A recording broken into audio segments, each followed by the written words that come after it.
Hello everyone, welcome back to our Future of Video series, and thank you for joining us today for our sessions on evolving ad strategies.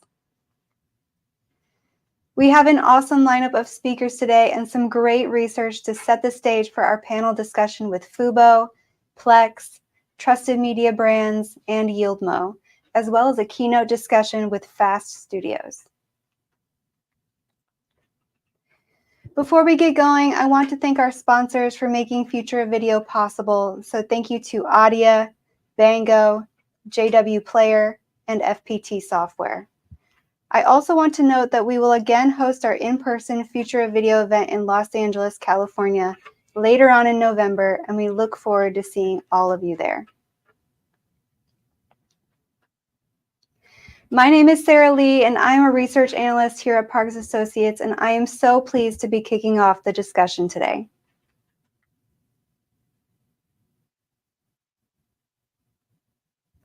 If you are not familiar with Parks Associates, we have been studying the services and technologies that consumers use in their homes and in their lives for 38 years, including broadband, smart home, and entertainment markets. Some of the research you'll see today pulls from our primary research of tens of thousands of households that we survey across the year about their use of entertainment services, perspectives on advertising, and preferences for new entertainment models. We also produce many syndicated reports throughout the year and do a lot of custom work to help companies have the best data to support business decisions. The video entertainment market in particular is so complex and now very fragmented. Our research solutions and tools are built to provide the best understanding of the details of the broadband and streaming services. And we do this through our streaming video tracker, our consumer insights dashboards, our quantified consumer studies, and the ability to customize our data set for our clients' needs. Now let's move into today's topic on evolving ad strategies. We know that the streaming market overall is extremely challenging due to how quickly it evolves and changes. And for businesses to succeed in this environment, they also need to evolve and change equally as fast. So throughout the next few minutes, I'll be talking about the rise of streaming services and the problem of fragmentation, the comeback that ads have had on streaming, along with the simultaneous price increases of ad-free tiers of service, the challenges that advertisers face today, and the innovative ways that advertisers are adapting to the rapid changes in today's market. So we'll start by taking a look at the traditional pay TV and OTT service markets. And you can see from this view that video consumption has changed quite a bit over the last 5 years. Streaming rose to popularity very quickly, while traditional pay TV suffered a significant decline. As of the end of last year, 89% of US internet households subscribe to at least one streaming service.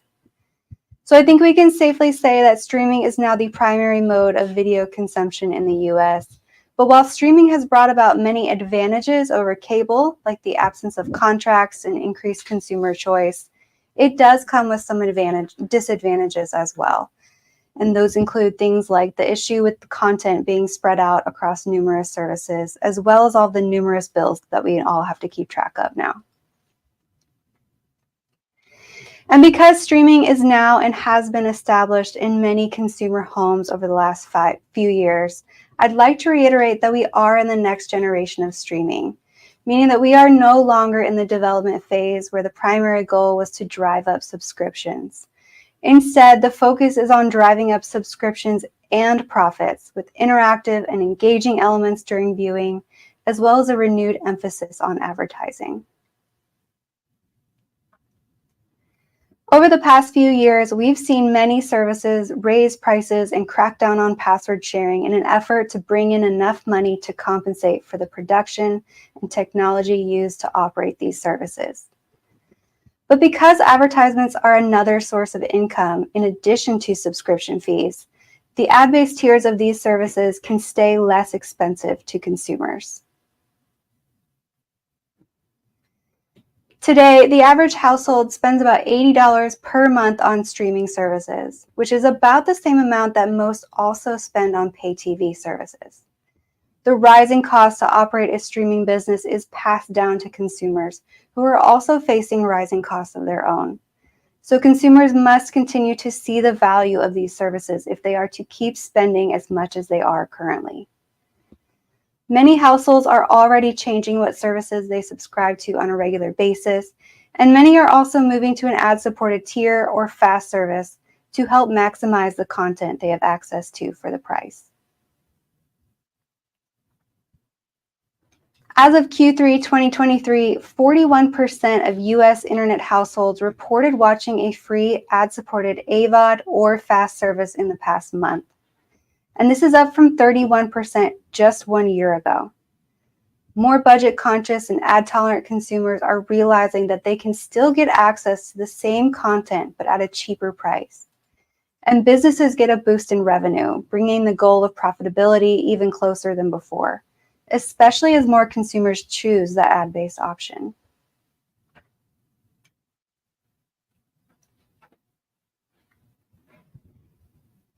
And the rising popularity of ad-supported streaming has fostered a variety of new entrants over the years.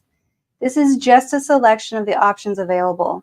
Consumers now have so much more choice than before on what to watch, where to watch it, and how much they're willing to pay, as long as they don't mind compromising with ads. But while the variety of options available is challenging for consumers, streaming businesses, and content owners, it is also challenging for the advertisers themselves. As streaming became more popular, advertisers have had to shift their focus from traditional media to digital and social platforms. The rise of numerous streaming providers and devices has brought about its own set of challenges for advertisers. And these include things like platform and screen fragmentation, diverse operating systems with unique requirements, variations in content quality, uncertainty with traditional forms of measurement, adjusting to a wider audience reach but with viewers all watching at different times, and concerns with brand content alignment. There are so many options today as far as where consumers can watch video, from TVs to streaming media players, phones, and even smart displays and game consoles. But while this is great for consumers, it again does make it difficult for advertisers. With each device type, there are any number of operating systems and service platforms, all with unique requirements and reporting processes for partners. Even among services on the same device platform, there are differences that advertisers have to work through. Not to mention, data is also fragmented across operating systems and applications. Plus, total average video consumption generally has increased quite noticeably in the past 5 years. While the TV is still where most people watch video, there has been a jump in video consumption on a mobile phone. But this is nice because the mobile phone and tablet viewing experience is far more interactive and personalized than any TV-based streaming experience today. These devices also offer so many opportunities for commerce, ad engagement, and interaction with content creators, all of which are certainly a challenge to implement, but will ultimately enhance the ad experience for the viewer. But TV is catching up. T-commerce is where a purchase is made in response to an advertisement or product placed in a video stream on the TV. And this could be through the TV itself or through a second screen experience like a smartphone or tablet. Our data finds that 51% of connected TV device owners engage in commerce-related activities through their TV today. And 36% say they are likely to engage with at least one T-commerce concept. And that's like purchasing something that caught their eye during a show. A lot of consumers are already on their phones shopping as they watch TV, and as more companies are looking to make more money through advertising, implementing features like shoppable ads or QR codes to purchase certain products seems like a natural direction to go in for both sides, especially since the interest is already there. For example, Walmart recently made a lot of noise in the news when it broke that the company acquired TV manufacturer Vizio for $2.3 billion in cash. But the emphasis here is on the platform, which seems to be part of an overall bigger plan. Walmart's CFO even stated that today in the US, overall profits are mostly attributable to the in-store brick-and-mortar experience. But over the next 5 years, he expects the company to be less dependent on that income stream and lean more into incorporating other strategies like digital platforms, advertising, and e-commerce. The data received through holistic ecosystems like Amazon and now Walmart will be a powerful force for digital advertising, especially when it comes to those deeper and multidimensional relationships with customers, like the ability to connect ads to purchases and communicate back to advertisers about performance of a campaign. So as the industry evolves, there can be a great synergy between streaming, advertising, and connected devices. Advertising through companies like Disney, for example, can offer mutual benefits and value, like the ability to experiment with innovative and ad formats, like with Disney's Gateway Shop, which is a new shoppable ad format that was announced at CES earlier this year.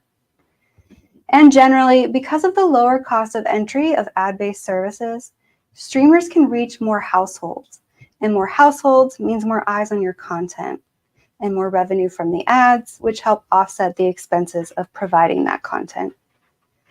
There is so much opportunity for new partnerships and interactive technology to be created and then implemented. And of course, more collaboration and transparent data practices are always valued so that more parties can better evolve and keep pace in this rapidly changing and challenging environment. Thank you, everyone, and please give us a moment as we prepare for the next session.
Welcome back. What a great presentation from Sarah Lee. So I hope you all enjoyed some of that research. I'm excited to host our Visionary Spotlight. I'm Elizabeth Parks, the President and CMO of Parks Associates. And today we are very excited to welcome Stuart McLean, an amazing leader who has spent decades of his career in the entertainment space.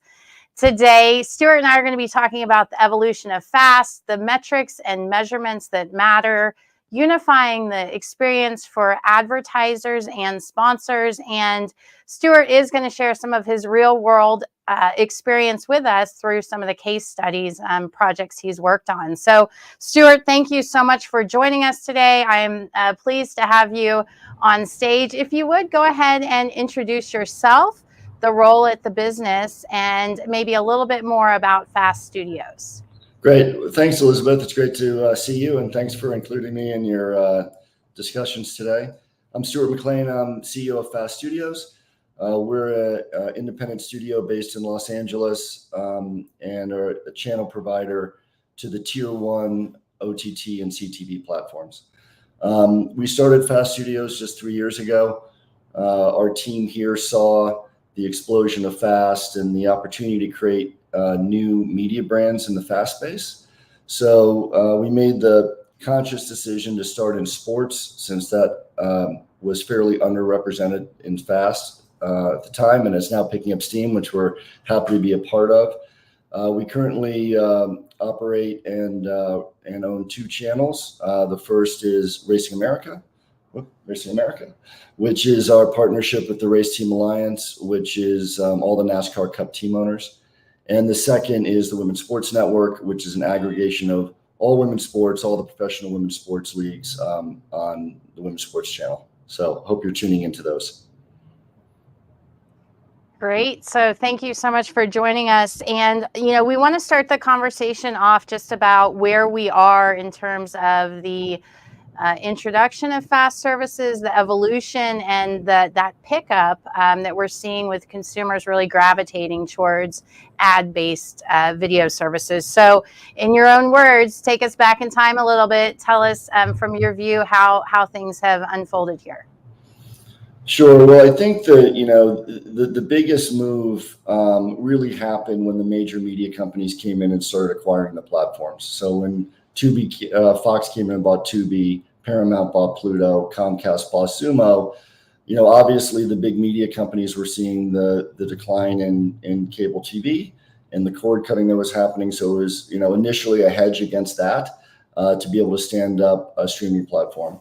And it really marked an interesting move in terms of what FAST was before that, which was mostly library content, big procedurals, film-based channels.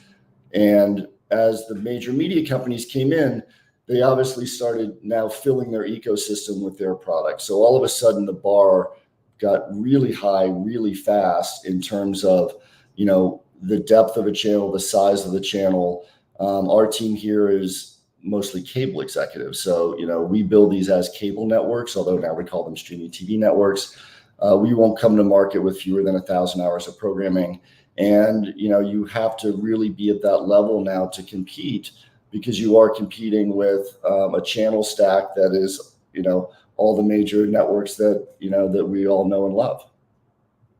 And so tell us a little bit more about the role of live TV, and especially we know you're very focused in on the sports side. So, how does live television come into play in terms of this transition really from the traditional broadcast television experience now to an on-demand, or of course those live experiences happening within games?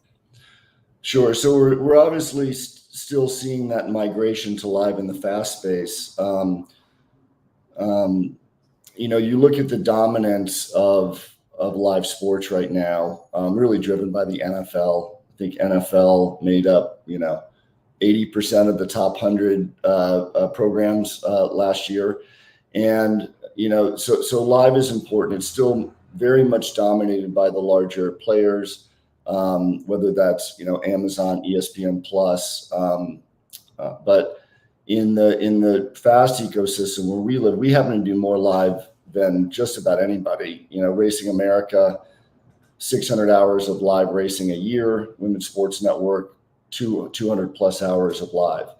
And we're starting to see the habits of the fast viewer migrate a bit, right? So fast has been more of a catch-all, a place where you can come in, you can catch up. Certainly in sports, we see a lot of value from our fans on being able to see re-airs of games and highlight packages, et cetera. But now that we're starting to offer live, we are starting to see that more traditional tune-in mentality. So Wednesday night is hockey night here at the Women's Sports Network. So we are seeing that tune-in value, and it also creates value for our distributors as well. So, as these platforms are rapidly evolving, improving their consumer experiences, really looking for what their audience wants, live is always a value. So that's a really nice marriage that we're seeing. And, for us, we're only seeing that grow in terms of true live tune-in and fast. Well, and we've seen these new services really double down on that content and the programming. And so live television is a whole different thing than content that might be syndicated and you're able to show that isn't live. There's also a lot that comes in play in terms of the sponsorships and the support of the programming. So can we talk a little bit about how you've seen a shift with advertisers and sponsors of these sports from the traditional, television environment to streaming with really a whole new way to feature some of these sports for consumers? Sure. The benefit of the FAST ecosystem is for brands to do really more interesting work, quite honestly, when it comes to, in our case, sports. Because our channels are on specific verticals where we're only scheduling, NASCAR-based programming and NASCAR Cup team-based programming and live racing, and in women's sports, we're only programming women's sports. It allows us to move away from the negotiation, which is, I want X amount of spots during this quarter to make sure that I'm getting the max viewership. And it moves you into much more of a content integration, custom content place where, yes, of course, you're going to get your traditional ads delivered, but what else can we do? How can we dig deeper? How can we learn more about the athletes, learn more about the drivers? What are those custom pieces that we could take out of a break? Or, instead of going to a traditional, 2-minute pod, maybe that is an interesting, more story-based. And I think all of us that grew up in the advertising business knows that that's really what brands have always wanted, to be able to tell more story and to get closer to these athletes, where on the larger, more traditional platforms, there's less opportunity to do that, and the price point is much higher. Well, yeah, the opportunities do seem endless in terms of having a very captivated audience, in the sense that you're showing them something that they want to see because the whole channel is all about that, and then be able to add shouldered content, add personalization about the sports players, being able to elevate the brand through these professionals in their daily lives, perhaps even. And create some following, of course, with the social media networks. Do you all, can you share a little bit about the extension there that goes beyond the viewing of the sport and directly into those professional athletes? Yes, be happy to. One of the as we like to say, an interesting thing happened on the way to the market, which we were not anticipating, which is because we are concentrated on specific verticals and our ability not to be constrained by time in terms of programming. It enables us to be really valuable marketing partners to our leagues, to our teams. And, what that looks like is we did a wonderful series on the Women's Sports Network, The World According to Sage. And Sage Erickson, who is a top surfer, she won the US Open twice. We did 6 half hours on her. I mean, it's an incredible story. And it allowed us really to go deep into, yes, we know she crushes it on the waves, but what is she doing outside of the competition? How is she helping young girls come up into surfing? What is her travel schedule? Like all of that. And it really enables us to give this well-rounded view of the athlete and the drivers. And what we see, particularly amongst younger sports fans, is they want more story, they want more highlights, and from a programming standpoint, we're happy to deliver that. And curiously for us, because we've now created a pretty substantial library, we're now starting to syndicate it out to some of our media partners. So there's this very interesting kind of frenemy / collaboration going on in sports right now, where everyone is starting to come together. But it's really a wonderful opportunity to have that breathing room from a scheduling standpoint to unlock these great stories, and it's something that the fans are really responding to. Well, and those fans really are aspiring to be like many of these professional athletes, and they're driven by, the sport and the people playing them. And so certainly you can see so many opportunities for those players to help elevate the show, just the demand for watching, as well as the different advertisers. But let's talk a little bit about metrics. I do have a question that's come in, and it ties into the next things we're going to talk about with measurements and understanding the sense of numbers in such a fragmented world. So the question from the audience is, what's effective in proving a fast network's value to advertisers? And then in addition to that, want to talk a little bit about what metrics matter and how to appeal to advertisers in this new, highly fragmented world that they're having to navigate as well. Certainly, what we try to build here at Fast Studios is as many parallels as we can to what advertisers are accustomed to from kind of the old television model. And there's not a lot of new here. It's just bundled together a little bit differently. So, really the first and most critical thing for, by the way, a filter that we need before we take a channel out, but is the same as what an advertiser wants, which is the same as what a distributor wants, which is scale, right? So, for us, we achieve scale because we're delivering our networks out on Tubi and Roku and Vizio and LG, and that enables us to have scale across those platforms. And that's really the first most important thing. We made the conscious decision really only to take channels out that would be attractive to tier 1 distributors. If they're not going to take it, it's too long and too hard a road to go down from a business standpoint. And in terms of data, it's messy. And I don't think anyone's got a silver bullet for it. And I think we're all hustling as best we can to get some continuity there. And so for us, part of the dilemma is each platform is built on slightly different wiring. They report slightly differently because that's what's good for their business. All of these OTT platforms didn't get together at the beginning and say, let's all build this on a standard currency here and make life easier, which, by the way, how the traditional networks work, right? A Nielsen rating is a Nielsen rating on Fox or NBC or ESPN.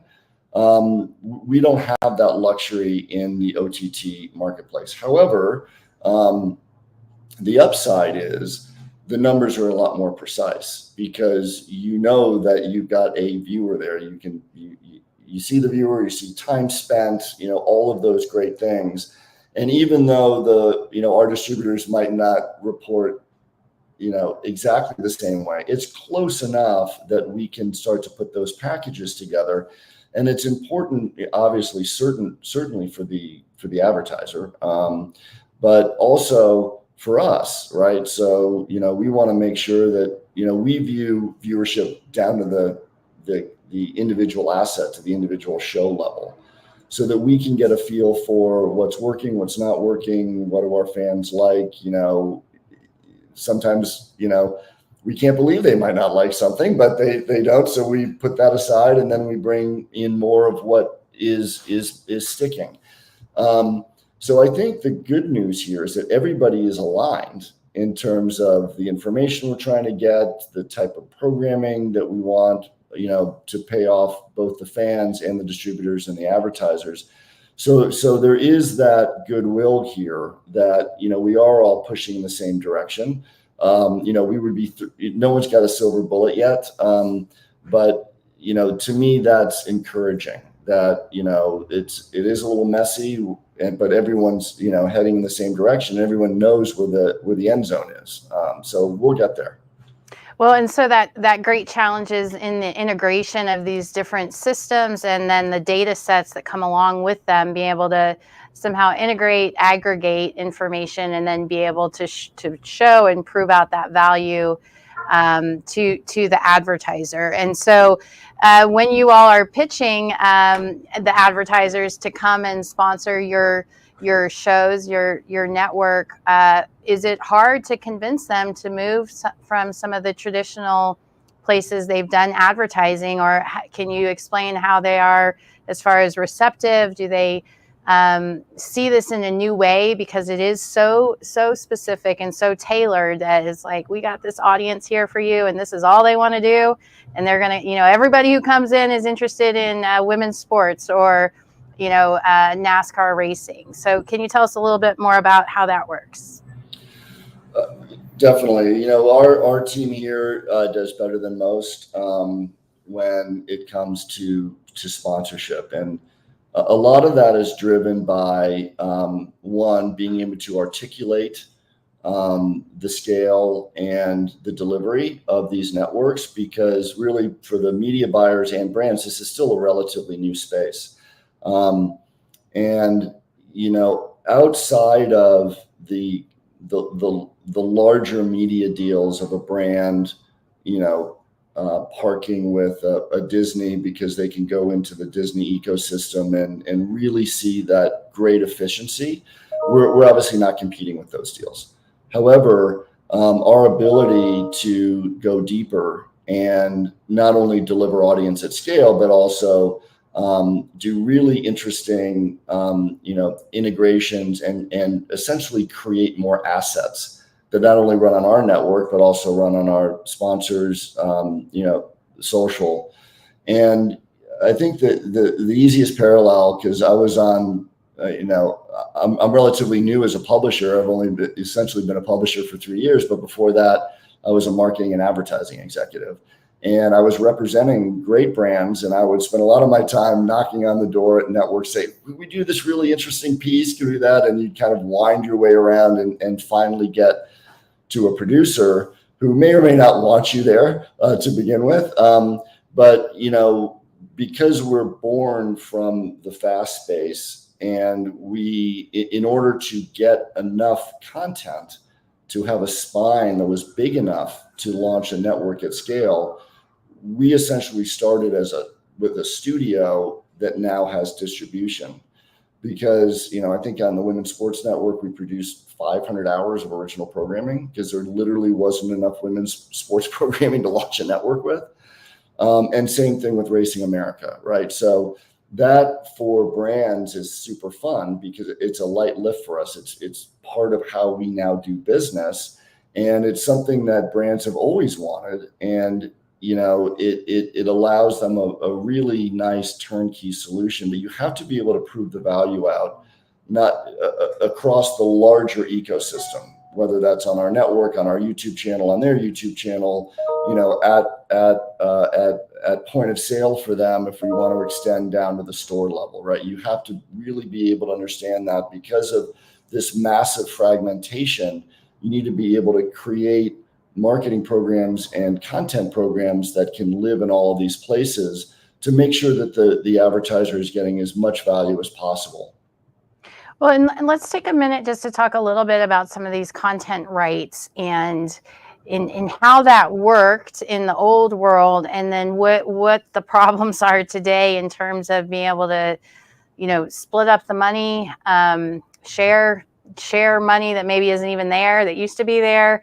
Can you explain a little bit more about why this is such a problem and a challenge for the sports owners, but then also the networks, whoever, whether it's streaming or traditional, who wants to distribute this kind of content? Sure. Well, you're really seeing it, obviously in men's sports. And it's also, by the way, now happening in women's sports. I'll touch on both quickly. So and really the NFL is such a juggernaut that, you had two things happen. One, the dominance of the NFL as an example, and then new buyers coming into the market, right? So all of a sudden, what would now be probably considered, the traditional media players like, an ESPN, a Fox, now WB, now is competing against Amazon, who spent $1 billion for Thursday night on the NFL. And, the good news, bad news here is it's actually quite good for the leagues, right? They have more bidders. The dollars are going up across sports. Not necessarily great for the fans, because where am I going to watch the game, right? So it doesn't necessarily enhance that experience. And, you really see it. It was almost a perfect storm when you see now a collaboration between ESPN, Fox, WB to set up a platform where they're going to aggregate all of their sports together, which, does become a nice consumer experience, because they, like, similar to our fast channels, you're going to come in, you're going to get exactly what you want. Who would have thought that those companies would really come together in a marriage like that? On the flip side, it's still another bundle package.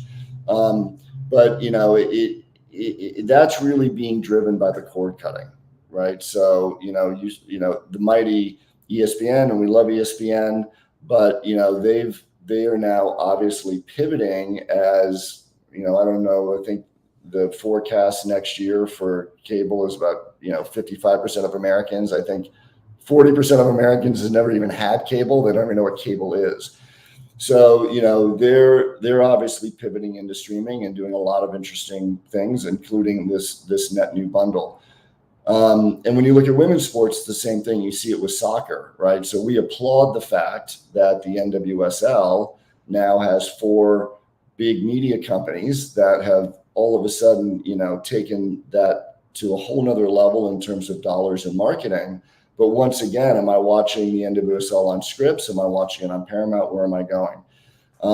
We at the Women's Sports Network have value in this ecosystem as well, because whether or not we want to bid on big rights like that, and unlikely we would do that anytime soon, but we do have the opportunities to do near live and re-air, so we can stack Sundays with soccer. And, it doesn't really conflict with what the other partners are doing. And in fact, we collaborate very closely with them so that we can all show value for an individual sport. But it's messy. And I really kind of, the last thought there is just continuing to watch what the tech companies are doing in terms of disrupting this space. You've got, take Turner, for example, that has spent 20 years building up their NBA franchise. And at any given time, a large, an Apple or someone like that could probably come in and write a check that wouldn't make sense for them, right? So it's going to continue to be interesting and exciting for sure. It's good for sport, right? And it's, ultimately going to be good for the fan as everything smooths out. Yeah, well, you bring up some really good points, especially about discovery and, just accessibility, especially in a world where most Americans might have been very used to being able to turn on broadcast TV and watch your local sports team play because you live there and it's on TV and you get the TV for free. We do have some data from our research work, our consumer survey work, saying 38% of sports watchers report being unable to watch a live sport event because it aired on a service that they do not have a subscription to. We're also showing that OTT sports subscription revenue will reach $22.6 billion by 2027. So certainly an enormous market to be tapped into. I think you picked the right genre a couple years back when you were launching your the different channels that you have. And so congratulations on all your success, and we look forward to tuning in.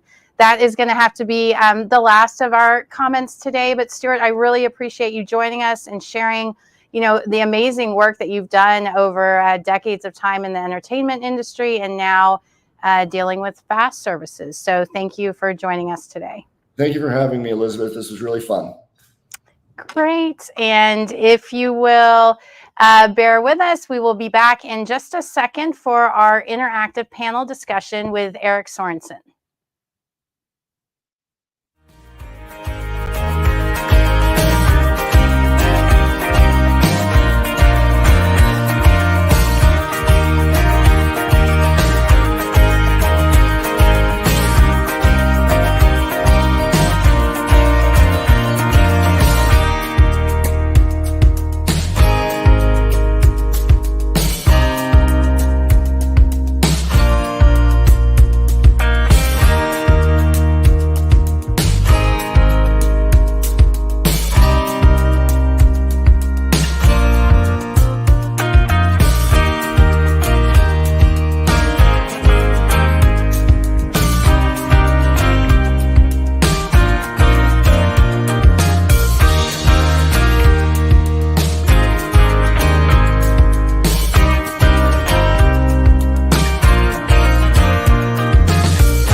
Hello, everyone, and welcome back to our Future of Video series. What a great, fantastic discussion with Stuart McLean of FAST Studios, especially discussing how the tech companies are evolving and looking at sports content, and really fascinating story there on their FAST Studios. So really appreciate him being here. And I want to thank you for continuing to stick around as we jump into our panel session on ad-supported connected TVs. My name is Eric Sorensen. I am a research analyst here at Parks Associates and also the director of our streaming video tracker product. I've spent nearly 20 years in sports, media, and entertainment, and I'm thrilled to be moderating this session today. So this session is going to dive into the rapidly changing world of advertising in connected TVs, as well as get insights from industry executives. We'll explore some ad strategies that are evolving and keeping pace with new technologies and the viewer preferences that we're seeing today. Topics will include the rise of programmatic advertising, the effectiveness of targeted ads, and innovative ad formats that are reshaping the viewer experience in ad-supported streaming platforms.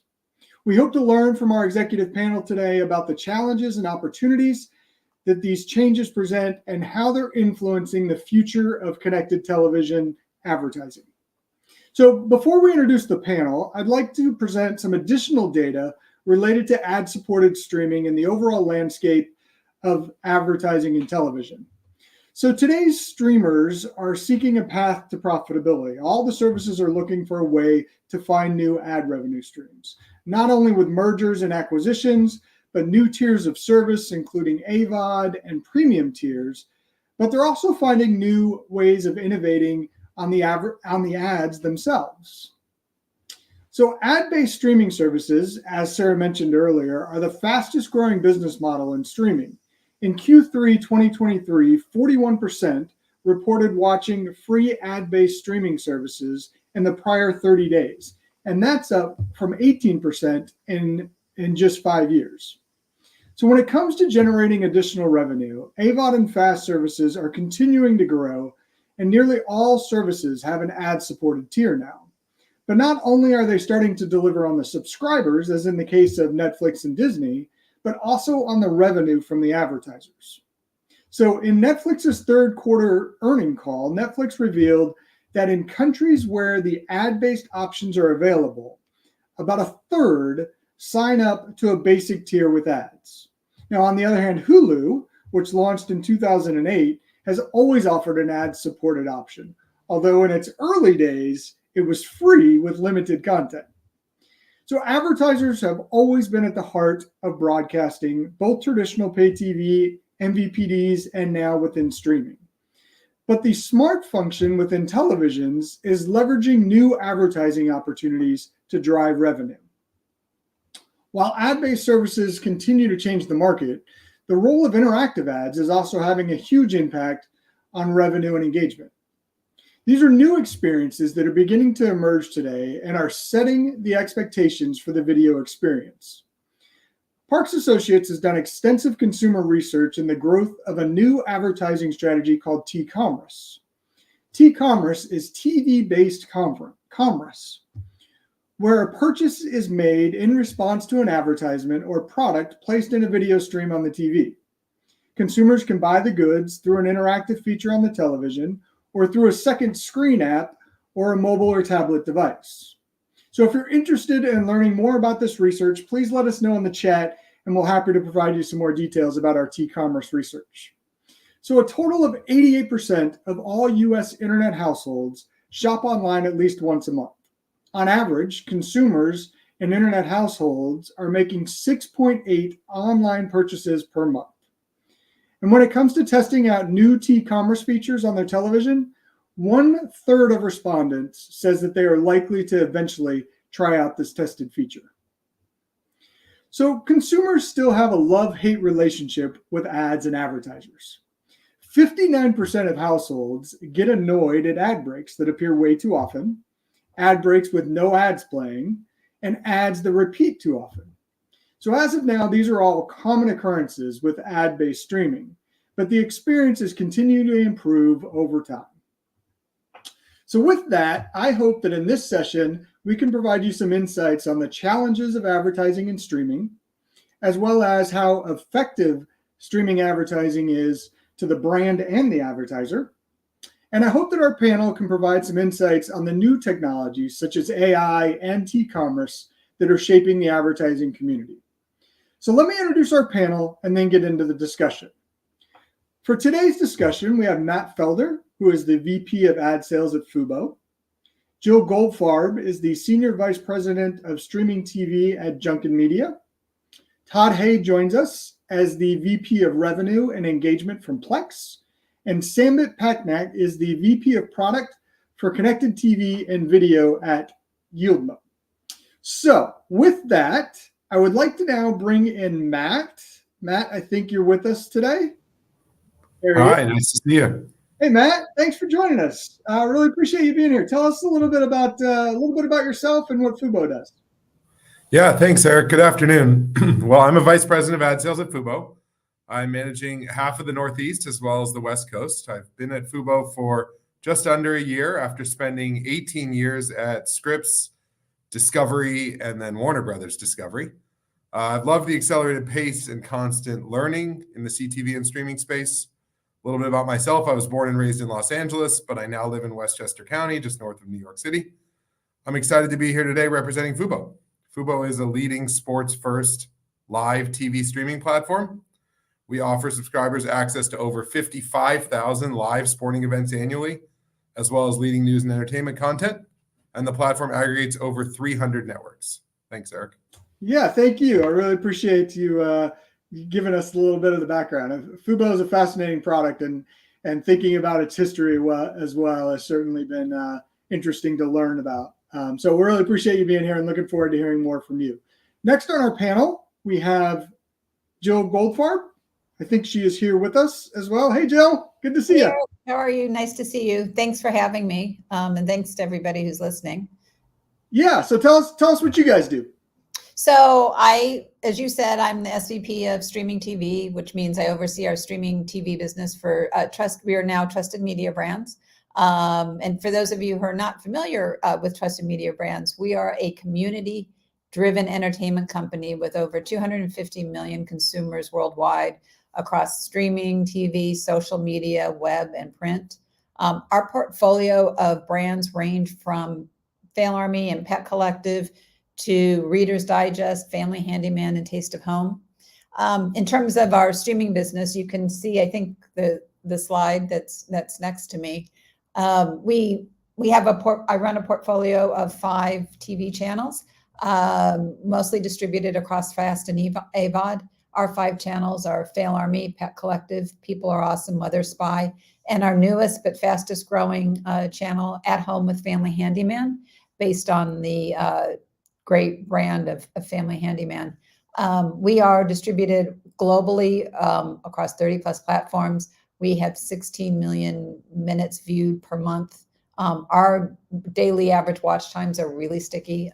People come and find us and stay with us. And as you can see, we are really distributed across some of the major platforms in the FAST and AVOD world. Well, thank you so much for being here. You talked about it being sticky. I will tell you that my kids don't necessarily look for People Are Awesome or Fail Army, but when they find it, I come into the room and I'm like, what are you guys watching? How long have you guys been watching this? So definitely very sticky content. So congratulations on that. And thank you for being here. Thanks, Eric. Next on our panel is Todd Hay. Todd, I believe you're with us. Hey, Todd. I am. Hey, Eric. Yeah. Hi. Yep. My name's Todd Hay. I'm the VP of Revenue at Plex. Been with Plex for about 4 years, but I've been a user for almost 10. Plex is really focused on, how do we help people engage with the content they want, no matter where it is. And as part of this, it allows us to completely stay independent and deliver and help users find content, even if it's not necessarily on our platform.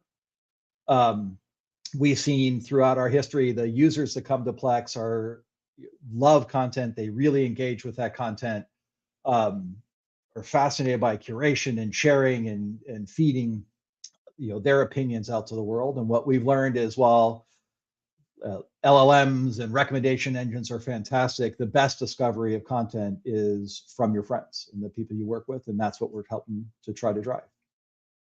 Well, thank you for being here. I think fascinating is how long Plex has been around that a lot of consumers don't necessarily realize. So we look forward to hearing your insights on our panel here in a few minutes. We're going to dive into our questions, but I have one more panelist to introduce. And last but not least is Sambit Patnaik. Sambit, are you there? Yes. Hi. There you are. Hi, good to see you. Tell us what you do at YieldMo and a little bit about the company as well. Yeah, thanks, Eric. Excited to be here. So I'm Sambit. I work for YieldMo. Been here for almost like 4 years. I lead product on video and CTV in here. So YieldMo is an ad exchange at the very basic. We have premium omni-channel supply. We started out with mobile, but now are in CTV. Some of the logos that you see on the slide, those that we work with. We also have direct demand platforms connections with the biggest ones, Trade Desk, Google, and Amazon. And then how we differentiate is our creative DNA and AI ML. I know AI ML is a buzzword.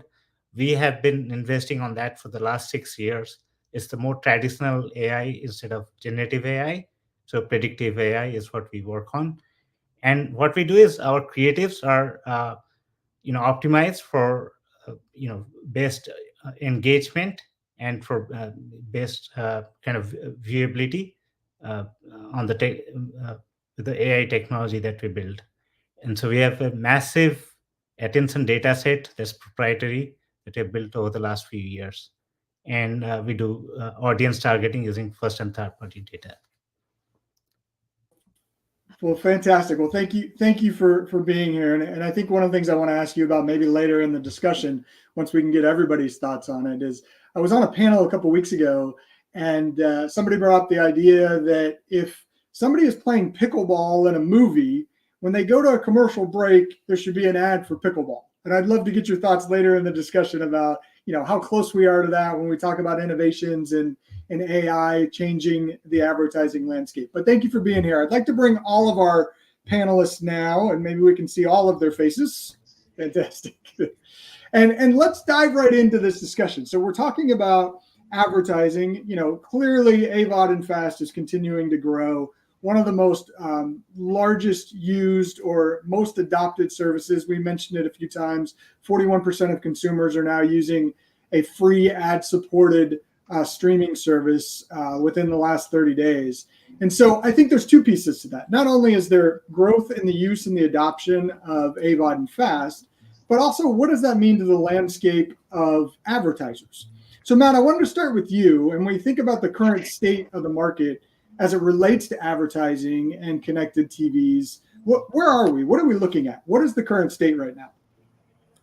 Yeah, I mean, I keep hearing this throughout today's session. I think it started with Sarah, but that continued growth in the sector has really shifted that landscape. So CTV has really gone from experimental to essential in advertising and marketing campaigns. 53% of video impressions in 2023 were attributed to CTV. Consumers are more comfortable than ever before streaming, especially when it comes to live sporting events. So 70% of CTV users streamed sports last year, and 80% of all US adults consume video via streaming. So that shift in habits and behavior really has led to a shift in advertising.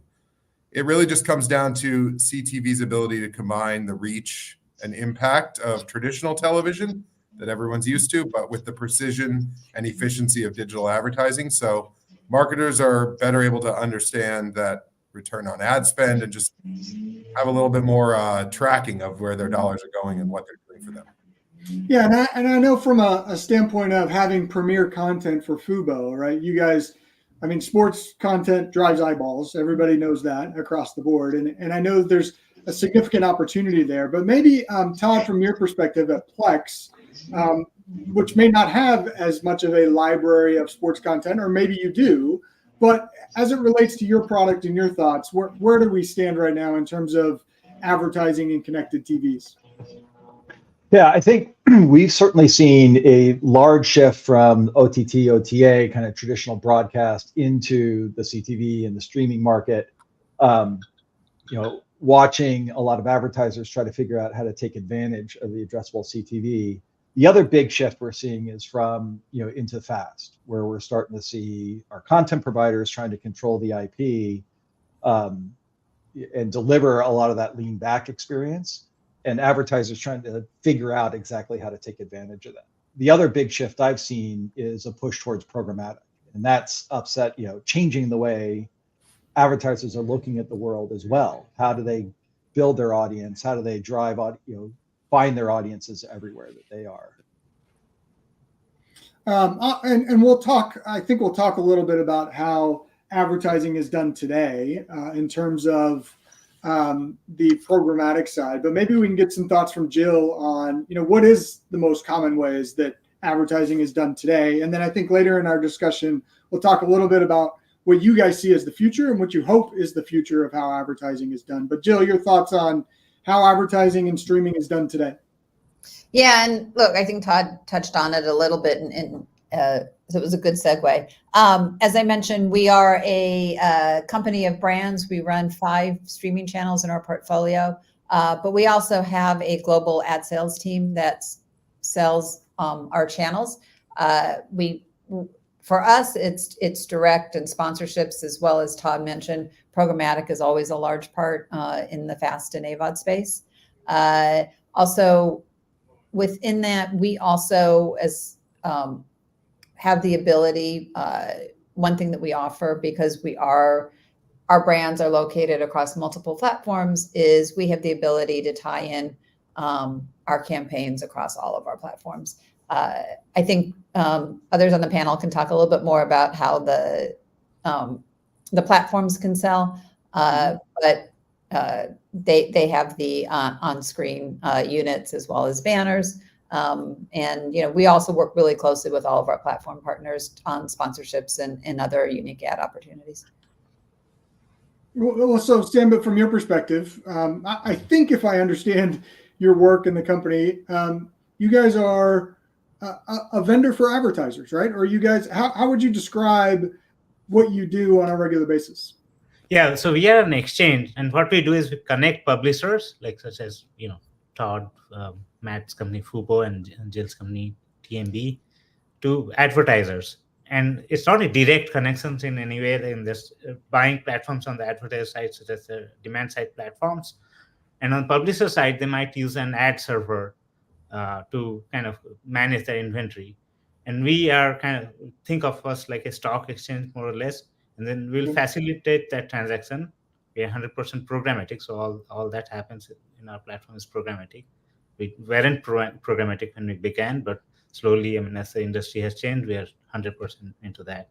And so all this advertising or transactions really happens real time. An audience comes in live in one of the platform, one advertiser wants to target it, we facilitate that. That's in a simple way to explain what we do. So primarily programmatic, right, is what we're seeing today. I mean, does anybody disagree that I'm not saying the right thing here, but isn't programmatic advertising primarily the way that advertising is done in streaming today?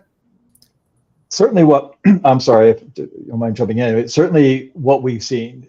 We initially tried to build out a direct sales force and realized that my programmatic was outselling. CTV US, we're sold out, through the programmatic side. Now, we're a relatively new entrant. We've only been in the streaming business for a few years. So we had the luxury of being a technology company starting by building out from a programmatic perspective. But it's hard. It's hard for direct sales outside things like custom ad treatments to compete with what we see in the programmatic. Yeah, So Eric, now I would what just about, from your perspective, I think you were going to. I would just jump in. I mean, I would agree the majority is being transacted programmatically, but when it comes to those kind of cultural moments like live sports where people are still tuning in, live and appointment viewing, I think there is still some managed service and direct sales there with advertisers that want to really connect and be in the moment in those cultural zeitgeist events that live sports are. Yeah, Jill, how about you? How is this sort of evolving and what you're seeing sort of changing today? Yeah, look, the vast majority of it is programmatic, but at least on the channel side and the brand side, we do see a fair amount of advertisers wanting to come and be part of our brand, excuse me, and work with and sponsor either shows or the channels, as well as I mentioned, we can do a 360 campaign across streaming and social and print and web. So we offer that as well, and they can do different parts. So for us, it's a little bit of a mix. Got it. And I do want to remind our audience that we have a poll question. So if you could take the poll question, and then as we get a little further in the discussion, I'm going to ask our panelists the thoughts on the poll question. But I want to spend a little time talking about the data. And so when we think about the data, what are clients and brands and agencies looking for from a service or platform in terms of data? I know, we hear from some of our clients how fragmented it is. We get different metrics from different platforms. I'm curious if as I continue to talk to industry leaders like yourself, if that's still the case, or if we're getting a better experience with the data, or is there still enormous amounts of challenges with the data? Maybe Todd, you can provide some insights from your perspective. Yeah, I think all of that is true, actually. From a data perspective, there is a ton of data. I have an AI background, so it makes me really excited when we have petabytes of data that we're collecting. But there's a couple different challenges, right? So we have one piece of analyzing and understanding that data and learning what to do with it. We talked earlier in the keynote about normalization of data. Everybody captures the data differently. We share data differently. We often have different meetings for the same terms. I mean, I'm often fighting with my platform partners about what the meaning of an impression is. And then to combat it, there's regulation that is constantly changing in terms of what we can collect, what we can share around privacy.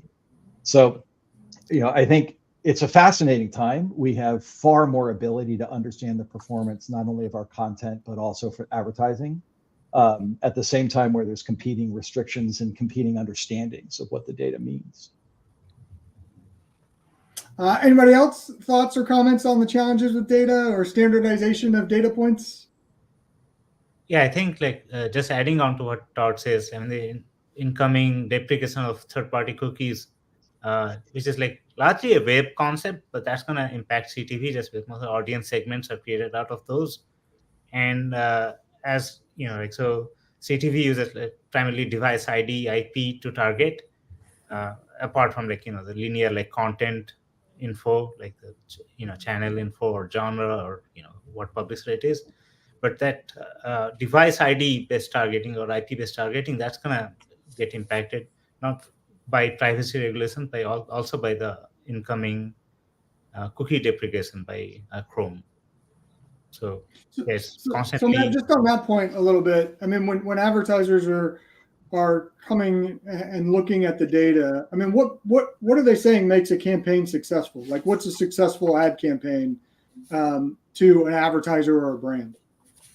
Yeah, I mean, I think the answer to that is it's not one size fits all. Success in CTV is measured the same way it's measured on other campaigns. So whether it's performance, branding, advertisers want to improve ROI by linking that media exposure to business outcomes. So I would say, success is different.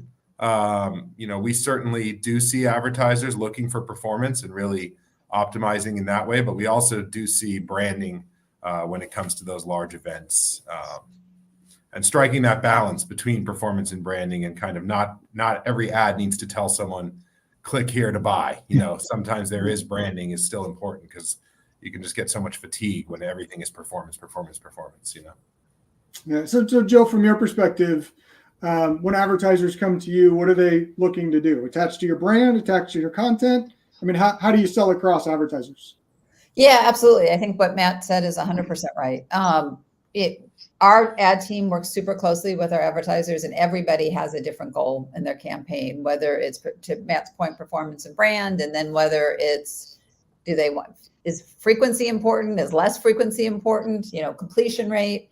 And then the question about brand. And we work super closely to create custom. I think that's the biggest thing. We have an in-house production team, and a lot of our programming is original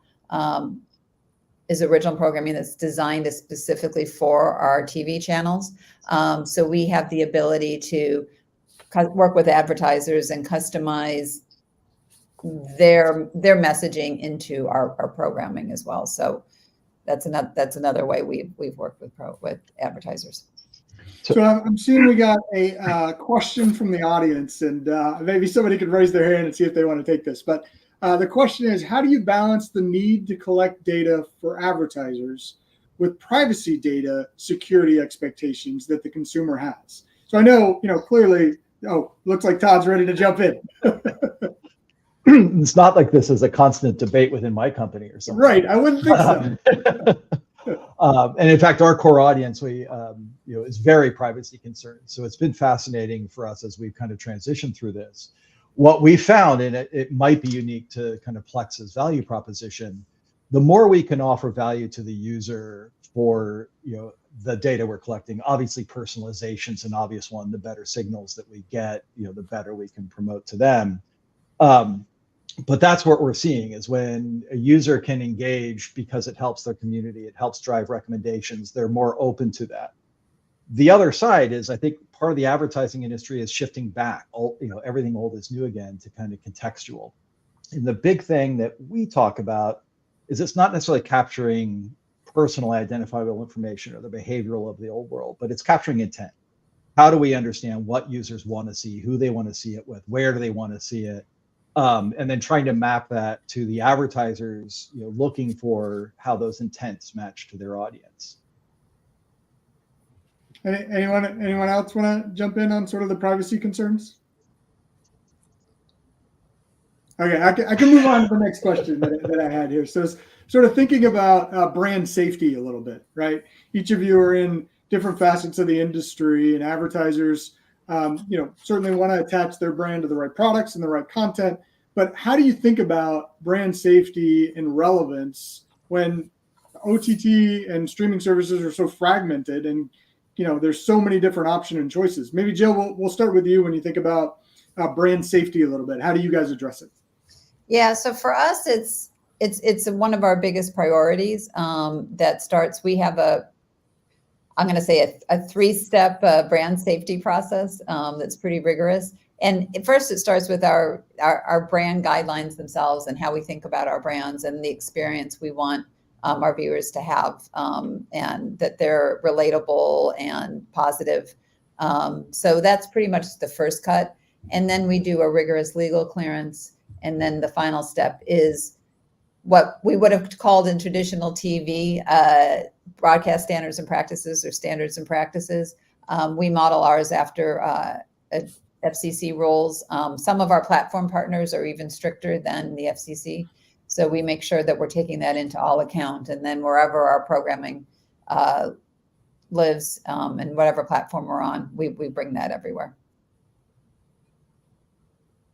Samit, did you want to comment on that as well? Yeah, so for us, like as a platform, it's a 2-step process instead of 3 steps. One is like just making sure that the inventory or publisher that we onboard, they are of reputation, and such as all the companies that's represented here. And second is like just using kind of third-party validation services to make sure there's no traffic which is like fake and coming out of elsewhere. And there's a lot of reliance now on content metadata, which has been sparse, but getting good quality content metadata in the bid stream, that makes us, ensure that there's brand safety when advertisers are kind of putting their ads against any show or any content, that it's good content rather than just some user generated or some other types of contents out there. That's been a big one that we've heard about. The transparency in general, and content transparency is huge, and the more that we can share, but that also is part of the conflicting nature, right? So at the point at which advertisers want to see everything about the content so that they can do their own checks and balances on safety, while the content providers themselves don't want people targeting specifically to their channel. And in the US, it's illegal to share title, right? So we have all these situations, and the IAB's content object itself is sparsely supported. So it's a difficult one. I know that we work very hard to make sure that we have transparency, not only to our advertisers, but to our content partners, sharing a lot of the data that we have so that they can understand. And then there's COPPA and some of the other things that we do. But to be fair, it's a constant struggle, because advertisers shockingly aren't necessarily always clear about what it is they're selling. Being able to understand, what those ads are that we're serving. There's still a lot of manual work that has to go in to make sure, especially as we go into a political season. So we have another question from the audience that I want to try to ask, and I'll just let anybody jump in if they want to nod their head and try to answer this one. I think it's pretty simple, but the more personalized the ad is the completion rate significantly higher? What sort of numbers are you seeing as the ad becomes more personalized to a consumer's viewing habits? So I'll jump in here. On CTV, and correct me, Matt, Jill, or Todd, it's 100% completion. Like in most of the ads today, there's no skip capability, unlike on YouTube. So everyone watches the ads through completion, no matter how personalized it is or not.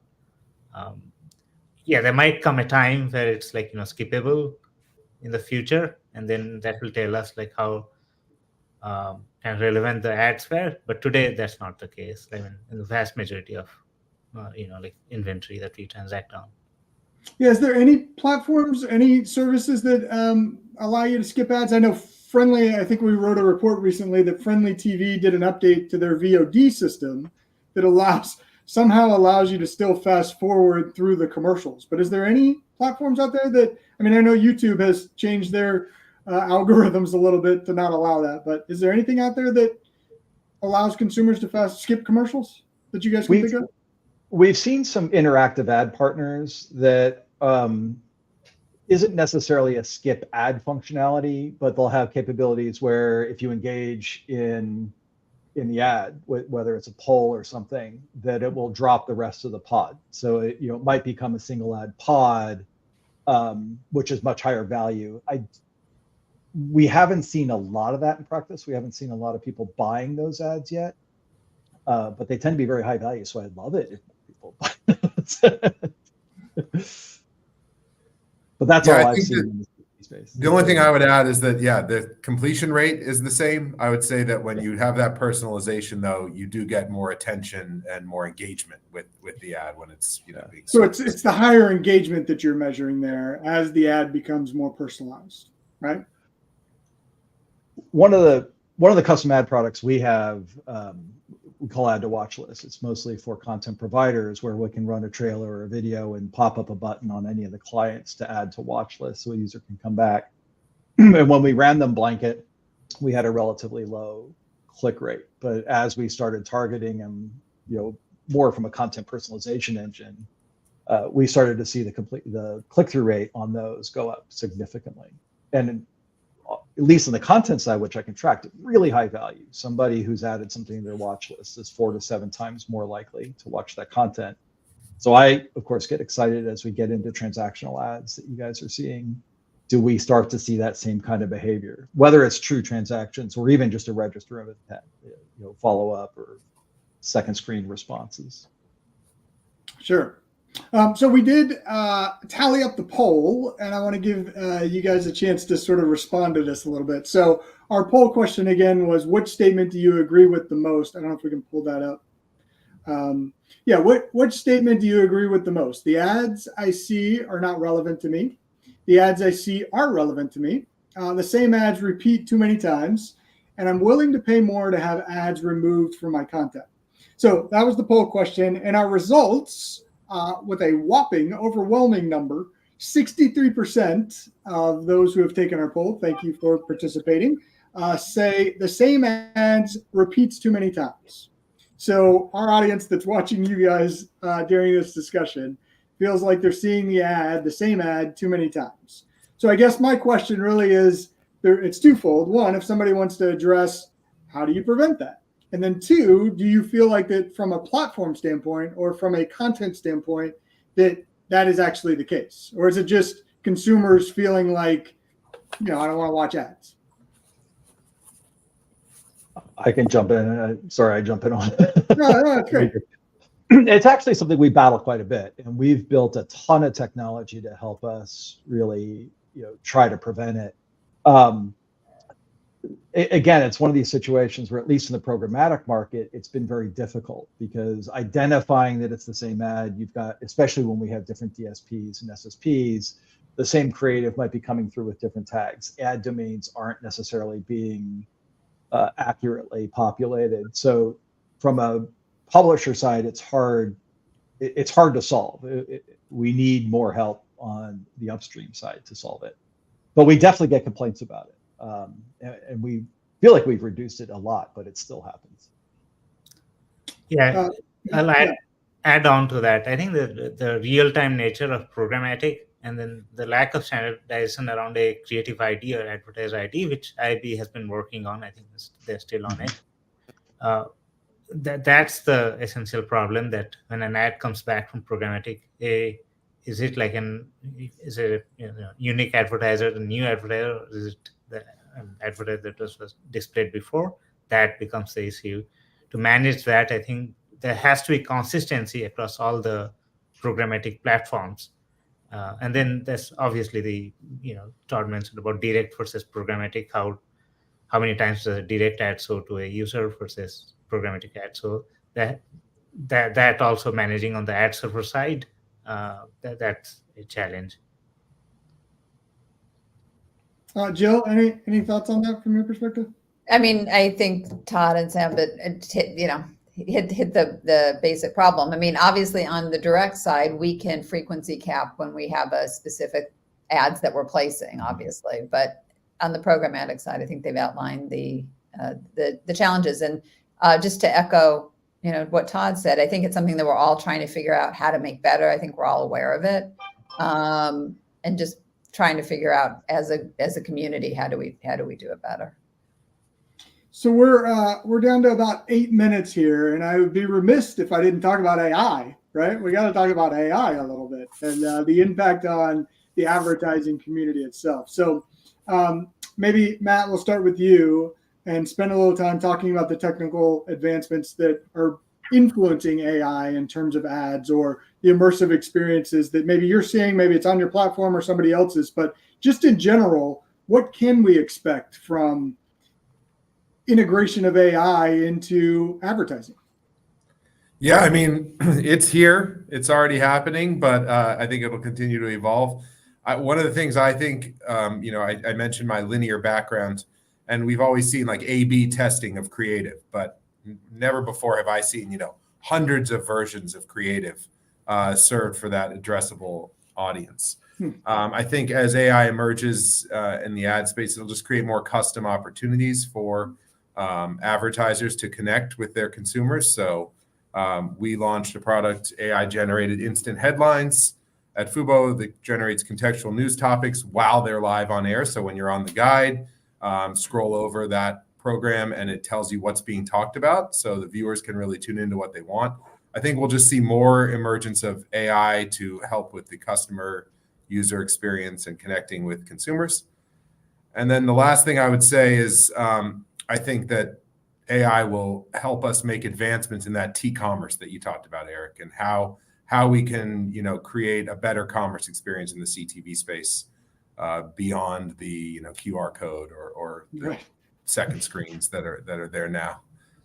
Right. And, it's funny. I mean, we do hear it quite a bit that, the mobile experience of streaming content is so much easier and better. I can share the content with somebody. I can like the video. I can, and we just haven't quite gotten there yet with the smart TV. But with AI and thinking about it being personalized and programmatic, including the ads, right? If the ad is more personalized to me, will we see larger engagement from that, right? And so as that AI continues, the other piece, maybe Todd, you can speak to this a little bit about, is immersive experiences. I'm assuming that that's contributing to AI and the whole ad experience a little bit, right?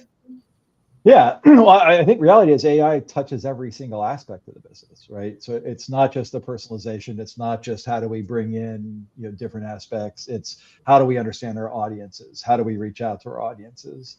Even big place we are is how do we optimize integration with the programmatic market? We're finding bid rates change by device, by day, by content, by by location. Being able to understand all of that data. And understanding who audiences are. I think this is why I love AI. Humans think we're good at pattern matching, but we suck, right? And that's what machines are for. And so being able to understand what a real audience is, it's not necessarily suburban moms or high net worth individuals. It gets closer to people who happen to watch Hallmark, which we learn also watch Bonanza. I never would have guessed that those things go together. And when you start to understand that, being able to, for our product, influence what other friends they should connect with, who they should be watching to understand what they should watch next. There's so many different places that it can help impact. It goes well beyond the headlines of LLMs and ChatGPT. Although that is pretty fun, being able to use natural language to what should my wife and I watch tonight. I mean, that. Jill, any thoughts from you on the influence of AI and immersive experiences in the ad space? Yeah, I'll tackle it a little bit from the content space. I mean, I think Todd again hit it right on the head. I'm going to say the TV evolution, not to get too deep, has been about giving viewers, more choices and options from the original 3 broadcast networks to cable to now we have FAST, and we're seeing, you know, hundreds of FAST channels on all the platforms. A lot of the platforms are working with AI to increase discovery so that we're not limiting the amount of channels. We're making sure that everybody still has that great choice to find new channels, but using AI to find that. And then obviously that then leads back to being able to sell better as more and more advertisers also come in. You know, I heard I'm going to mess this up, but I'm going to give it my best shot. The combination of AI and human input is still necessary, right? I heard somebody speak that said, you know, we teach our kids about a bike and they recognize that it's a bike. Then when they see a bike without wheels, you know, they still think that that's a bike, right? Or they see a rusted bike tied up to a pole, they can still recognize that it's a bike. But AI, as of today, can't necessarily recognize that as a bike. They just recognize it as pieces. So when you guys think about programming with AI or content with AI and ads with AI, how important is the human interface tied to the AI aspect? Look, I can go. So we have been using what's called predictive AI, and that's like you have to train the models, and that's called supervised learning and more technical. But in that area, you always have a human in the middle, just making sure that when you're training the model, that any output it produces, you're kind of classifying it and saying it's right or wrong. And now generative AI is a step forward, like especially with this LLMs. It has trained already with like large amounts of obviously data, and now it's going and kind of generating content based on that training. So that, I mean, in video or generating video ads or display ads, it just generates them, and so someone has to kind of vet it still. I mean, it's not at a place that you could just launch those ads. So it's still human in the middle when you want to launch any of those into kind of real world campaigns and all. But that's how I would separate the traditional predictive AI. Obviously, a lot of training just because you're trying to solve business problems. And then generative AI, much more self-capable, I mean, able to do certain stuff, but you are not going to launch anything without vetting those, really. Yeah, I would. Yeah, go ahead, Ted. I was going to say, what I'd add to that is that one of the challenges with AI is it's backward looking, right? It can generate a lot of knowledge based on what it's seen before. You have to be very careful about how you introduce novelty and discovery outside what, otherwise, as we've seen, people get stuck in bubbles based on what the AI is generating. So one of the things we think about is what do you want to see and what should you see? So how do you integrate curation from our programmers? How do we bring new content in that hasn't been seen before and blend that with the things that the AI is producing? And I think we're getting better at that. We're starting to see that, whether it's unsupervised learning or generative AI, like you talk about, Sandeep. There are technologies, but that cold start and the fresh content, still pose challenges. Yeah, exactly. I think someone was saying like video and interaction with the real world. Like, I mean, can AI interact with the real world and move forward? And that's a big challenge because it cannot take inputs like real time and then, as it behaves, it cannot take input and change its behaviors. Like it's still a very hard. Was that my pickleball example? Like if somebody's playing pickleball, then there should be an ad. Is that where you're going? That we're not quite there yet? I think pickleball and ad, if there's demand, it's possible to do it today, actually. But that's, you have to just stream metadata from kind of the video stream constantly. And if there's a demand that's interested in pickleball ads, you could do that today, actually, with the existing technology. Got it. Well, we literally have about 2.5 minutes left, is what I'm being told. And I wanted to maybe each one of you, 30 seconds, 15 seconds, think about what can consumers expect to see maybe a year from now or 2 years from now, and then we'll wrap up our discussion here. But maybe, Matt, I'll start with you. What can consumers expect to see in the next 1.5 to 2 years in terms of advertising that they're seeing in their streaming services? Yeah, I think they'll see more customization, more ad innovation. And I think consumers, depending on where they're viewing, will feel more connected and feel, hopefully they're feeling like they're being put first in these decisioning. So it's not just a profitability path. It's really a customization and personalization in ads. Jill? Same. I think what we're seeing it getting better and better, and this space that we call fast or streaming, more choice is coming. More and better programming is coming. More advertisers, certainly choice, and personalization. Todd, and then Sam. I think we're going to see it get more complex before it gets easier. The transactional and interactive aspects is the big things that are going to change, but not in the way that we've talked about it before, right? I think it is going to be things like second screen. It is going to be things about being able to register intent or interest to help reinforce and drive that personalization. Advertisers are certainly looking for efficiency and performance, and they're going to invest any way they can to ensure that they're optimizing that. And as publishers, if we want to continue to compete, we're going to need to help drive that forward. Sam?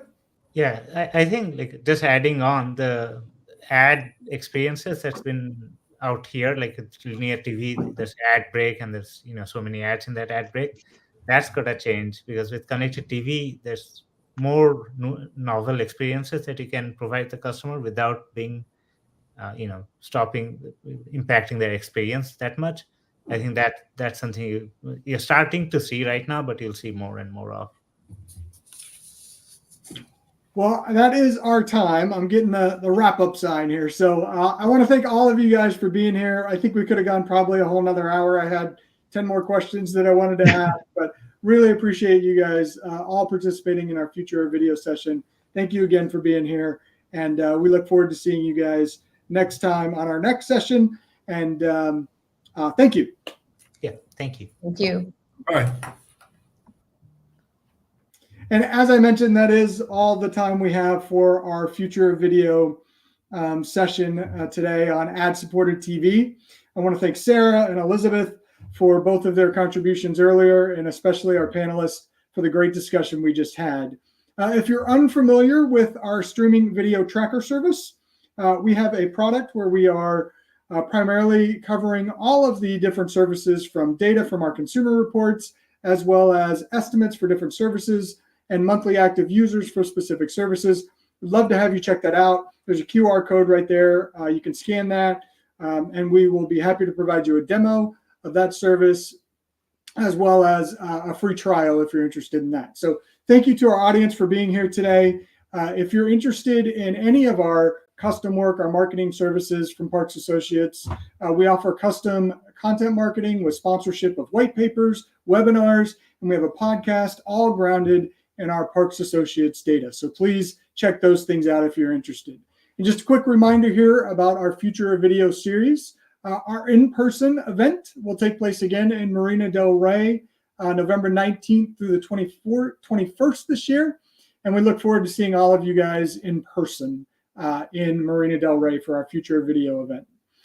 And here's a quick look at all of our executive conferences. If you were joining us from a different field or more interested in the connected home as a whole, we have our Smart Spaces Summit, our Smart Energy Summit, and we would love to have you participate in those as well if you're interested in speaking or participating in any of these events. So from a speaking perspective, please reach out to Mindy Sue if you're interested in speaking at one of our future video events. If you're interested in our research, Jason can certainly help you out.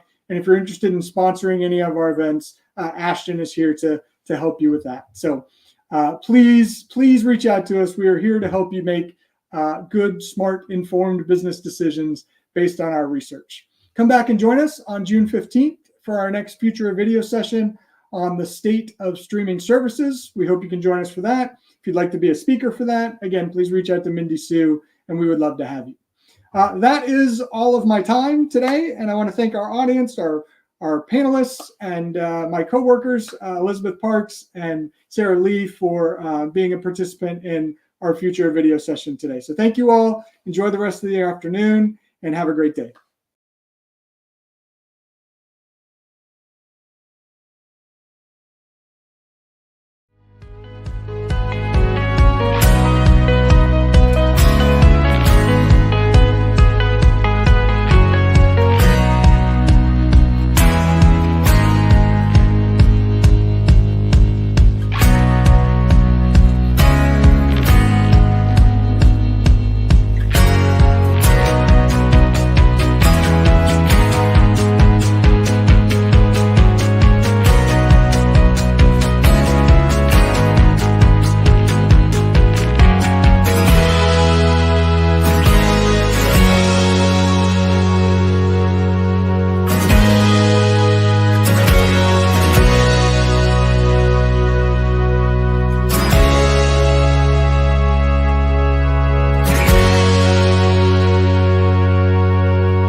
Working in emerging tech and connected services is exciting but tough.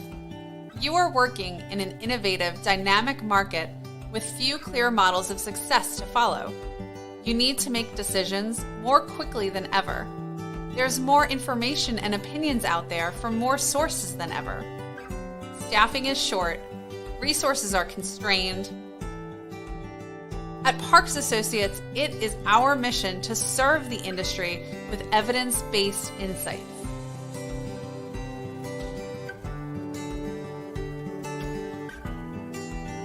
We exist to serve you, and we can help. We inform your strategy with diverse perspectives so you see the whole picture. We research industry movement, the trends that matter, the shifting competitive landscape, and product innovations that will change the market. We also bring you the voice of the consumer. We survey tens of thousands of U.S. households every year with a data set that trends over decades, curating it for a deep understanding of consumer perspectives on emerging consumer technologies and services. We also bring you the voice of the channel.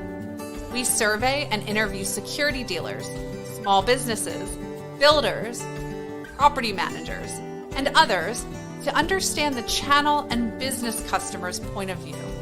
And your voice is so important. The experience and knowledge of the executives leading the industry are so valuable. You are in the trenches, and you can learn from each other. We bring the decision makers together in our executive conferences to make impactful connections, talk candidly about industry challenges, and inspire new solutions. We invite you to be our partner. You can learn with us through our research subscriptions. You can get custom data cuts quickly for product development, marketing decisions, and press releases. You can make inquiries of our analyst team when you want an outside opinion. You can assess new market opportunities and business concepts through custom research projects. You can host learning sessions for your team with our analyst workshops. You can add your voice to the conversation by joining us at our executive events. And you can help other industry leaders learn about you through our white papers and webinars. We are here to serve you. Be our partner.